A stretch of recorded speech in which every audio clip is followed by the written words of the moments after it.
Nous allons maintenant traiter des différentes procédures de gestion des risques que l'on peut rencontrer dans les services d'imagerie.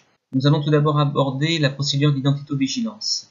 C'est une procédure clé dans la gestion des risques dans les établissements de santé. On constate aujourd'hui encore beaucoup d'erreurs d'identité dans nos pratiques. Comment vérifier l'identité? Ce qu'il y a à ne pas faire, tout d'abord, c'est poser la question de la manière suivante. Vous êtes bien monsieur ou madame Dupont? Le patient, dans ce cas-là, grande chance qu'il vous réponde oui, alors que l'identité qui a été annoncée n'est pas la sienne.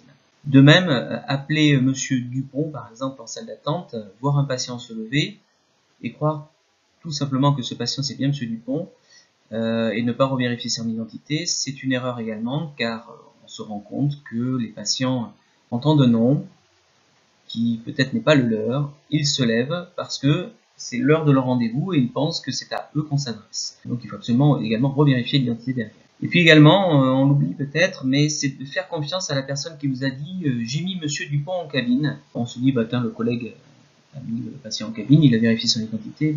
Eh bien, pas toujours, peut-être qu'il ne l'a pas fait. Et à ce moment-là, vous allez lui faire confiance et peut-être faire un examen à un patient qui n'est pas celui que vous croyez.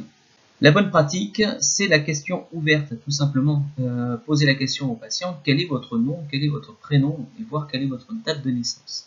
C'est indispensable de poser cette question ouverte, qui est le seul gage de la bonne vérification de l'identité du patient.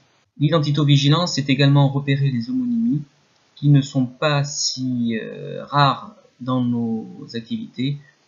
Si possible, si l'organisation le permet, il est préférable d'éviter de programmer sur une même vacation de scanner, de radiologie conventionnelle, d'IRM, des patients qui ont une identité très proche. Quelques conseils autour de l'identitovigilance. Tout d'abord, ne pas céder à la pression des patients. Ceci se rencontre régulièrement en radiothérapie, où on est amené à vérifier l'identité tous les jours de patients qui viennent parfois plus de 30 séances. Les patients disent « écoutez, vous me connaissez, pourquoi vous vérifiez à chaque fois mon identité ?» Cela peut se passer également en imagerie médicale. Il suffit que votre collègue ait demandé l'identité du patient et ait installé le patient en cabine et que vous arrivez derrière, que vous redemandez l'identité du patient pour vous en assurer de la bonne adéquation avec les paramètres que vous avez rentrés dans vos consoles. Le patient peut dire « écoutez, essayez de maîtriser votre travail, ça fait déjà 2 fois qu'on me demande mon identité. » Eh bien non, il faut expliquer au patient que vérifier plusieurs fois l'identité, c'est normal. Comparez cela à un aéroport où vous avez le choix entre 2 avions, un avion où il y a une queue énorme à la sécurité parce que les procédures sont en place et sont contraignantes mais assurent que aucun terroriste ne pourrait embarquer d'éléments dangereux dans l'avion, et une autre file d'attente à la sécurité où finalement il n'y a pas d'attente, où les gens passent facilement, il y a peu de contrôle. Vous demandez au patient quel avion vous choisirez. Je suis persuadé que 100% des patients choisiraient de prendre la file où il y a de l'attente et où la sécurité est présente. Également, ne pas céder à la pression de la montre, ne pas compter que ne pas vérifier l'identité puisse vous faire gagner du temps. C'est faux. Même si vous êtes pressé, même si vous êtes en retard, c'est un point à ne pas négliger. Donc ne pas faire confiance aveuglément, ni au patient, ni en ses collègues. C'est ce que je vous disais tout à l'heure.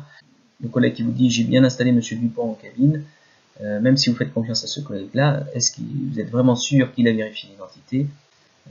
Et surtout ne pas négliger le risque, car il existe.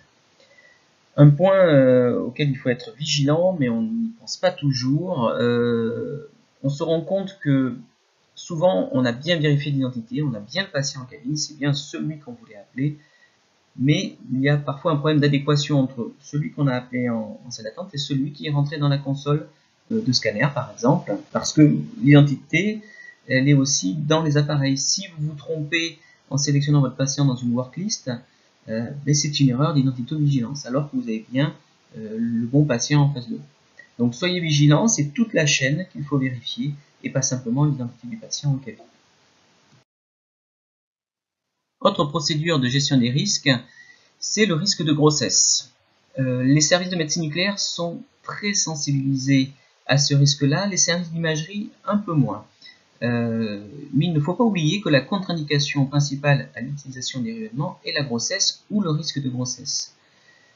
Donc bien sûr en imagerie, contrairement à la médecine nucléaire, on injecte un radiotraceur qui se diffuse dans tout l'organisme et peu importe si la zone que l'on veut investiguer est un membre inférieur, supérieur, il est nécessaire de vérifier cette contre-indication. En imagerie médicale, bien sûr, si vous radiographiez une cheville en utilisant un tablier plombé, il est tout à fait possible de réaliser cette radiographie à une femme enceinte.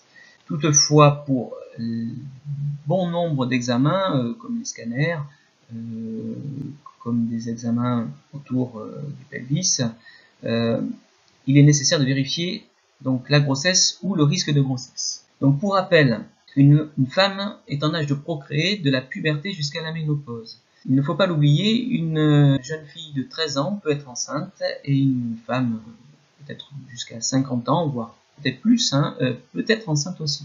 À titre personnel, j'ai fait une pelvimétrie à une jeune femme de 13 ans. Donc c'est pour dire qu'à 13 ans, elle était déjà enceinte de 8 mois, donc sa grossesse avait démarré très tôt. Donc c'était la première notion. La deuxième notion, c'est vérifier qu'il y a un moyen de contraception. Donc là, on part du principe que l'on fait confiance aux patientes si elles ont un moyen de contraception. On estime qu'il n'y a pas de risque de grossesse. Sinon, faire l'examen dans les 10 premiers jours du cycle.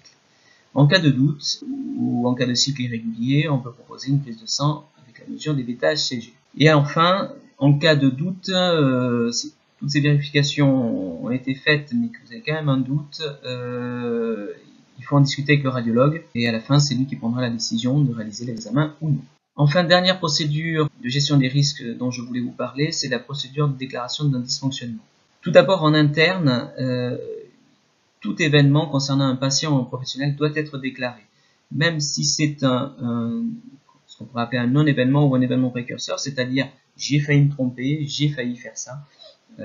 Il est absolument nécessaire de le déclarer. Le support de déclaration, c'est la fiche d'événements indésirables, et ces événements ensuite seront analysés lors de CREX, c'est des comités de retour d'expérience. La DC 660 insiste notamment beaucoup sur la mise en place de ce comité de retour d'expérience. Il est également possible de mettre en place des chartes de non-punition et des chartes d'engagement à déclarer. La charte de non-punition, c'est l'employeur qui s'engage à ne pas punir un professionnel qui aurait déclaré avoir fait une erreur. Le cas, par exemple, d'un manipulateur qui s'est trompé de patient et qui a fait une erreur d'identité-vigilance, il déclare qu'il a fait cette erreur-là, l'employeur s'engage à ne pas le punir. Toutefois, cette charte a des limites. Si le manipulateur se trompe 10 fois de patient dans le mois, il peut estimer l'employeur que ça fait beaucoup, et donc qu'il y a un problème de rigueur de ce manipulateur. Et de même que la charte de non-punition engage l'employeur, mais n'engage pas la justice.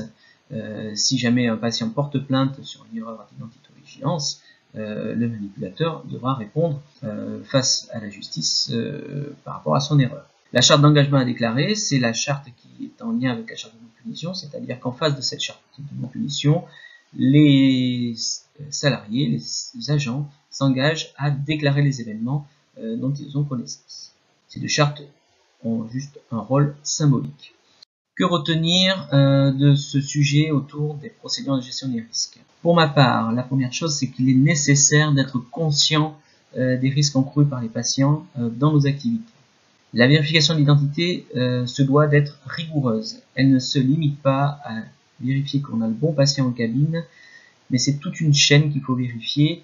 Donc depuis la vérification d'identité du patient que l'on appelle en salle d'attente jusqu'à l'insertion de son identité dans les logiciels que nous utilisons pour faire nos images. Le risque de grossesse n'est pas à négliger en imagerie médicale.